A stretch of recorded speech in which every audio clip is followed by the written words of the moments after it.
I'm Elisa Parker. It is the 23rd annual Wild and Scenic Film Festival. We have a convergence of incredible filmmakers and people who are living these incredible lives showing up for our planet. It happens every year in Nevada City and Grass Valley, California, and it's my favorite festival of all time. One of the largest festivals of its kind in the world. And it happens right here in our little community with big ideas and big action. I'm so excited to introduce our next guest. It's Kirk Keeler. He's actually a local here in Nevada City, and the film is called Half-Life. And Kirk, welcome. It's good to have you here. We always love it when we get to showcase our locals here in the area. Yeah. So, Half-Life, you've had a life-changing experience that has happened in the last couple of years, and how you're navigating this is maybe more unusual than most people would, and how you're choosing to show up and make the most of your life, and you showcase it in this film, Half-Life. Can you tell us a little bit about the film and why it's so important for us to know your story? Yeah, for sure. Well, let's start with why the film idea even existed. You know, I was diagnosed with stage 4 colon cancer back in 2022.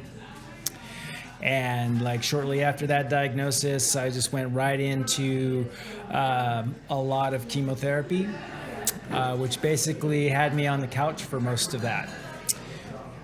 Toward the end of the summer of 2022, I got a break from that. And during that break, I started feeling good. And this idea came through like, maybe you want to climb Half Dome. And sometimes you get an idea and it just kind of goes away and you're like, but this one just was eating at me. When you had lived in Yosemite, and you're a professional photographer. That's right. So, I mean, clearly it had an affinity with who you are. For sure.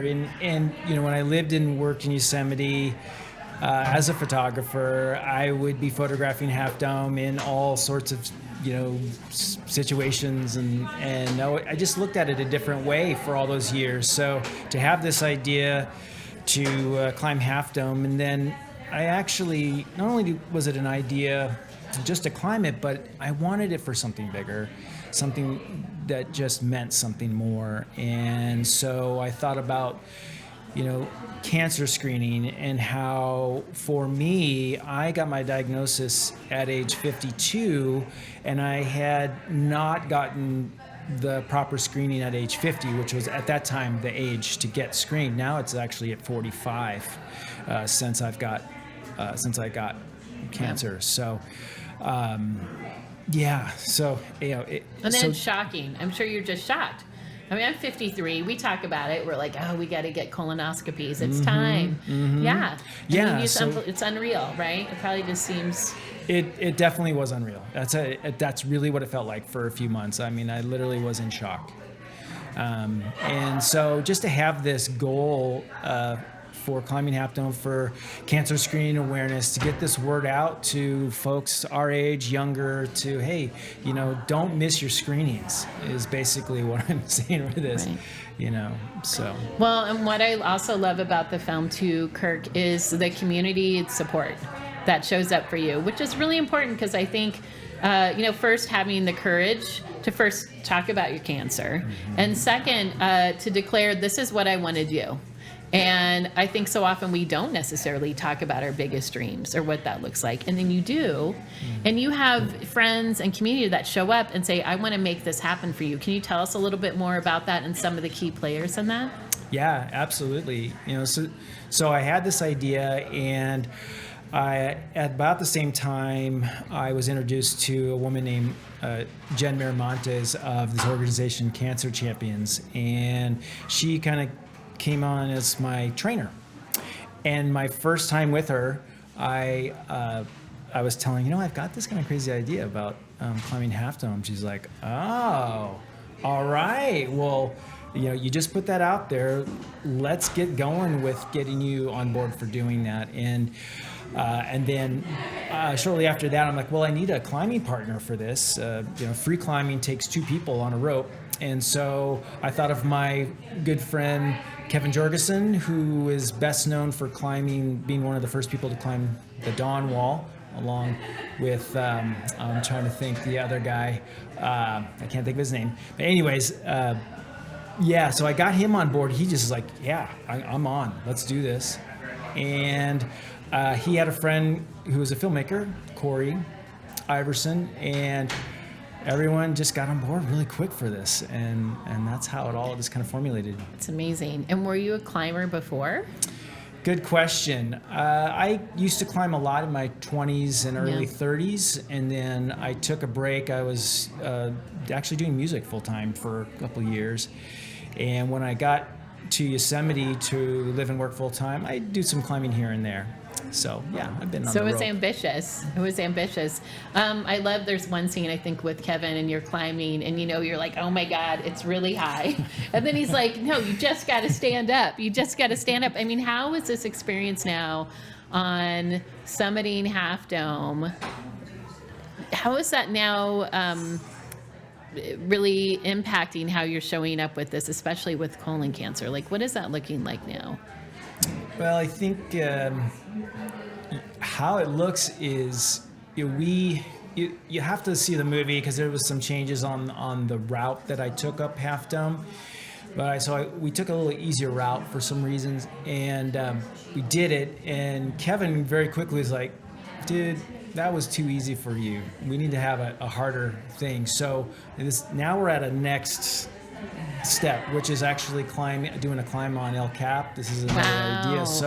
So now we're kind of going, okay, well, how can we make like the next level and like still have this idea of cancer screening as part of the whole idea. I love that. So that's the next step for Kirk. Mm-hmm. Next step. And then we should also mention Anna, who is your wife, also local here.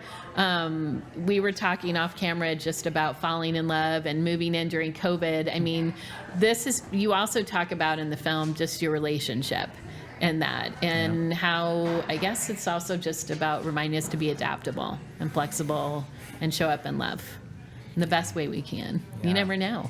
No, we don't. I mean, and I think that's the gem of the story is that, we met really just 6 years ago, got through COVID together, decided to get married, and then I get the diagnosis. And the fact that she could be there with me through all that has just been a blessing of like really the best blessing of all this. Yeah, it's wonderful. Yeah. Kirk, what do you want to tell everybody about why it's so important to both see this film, but also just your messaging of what you're, I know the awareness with cancer screenings and stuff. What do you want to say to everyone for that? I mean, I think too, if you're looking at this film and you're seeing, someone like me with a diagnosis, doing these things, doing these athletic things in the film, I hope it inspires folks who have cancer and can do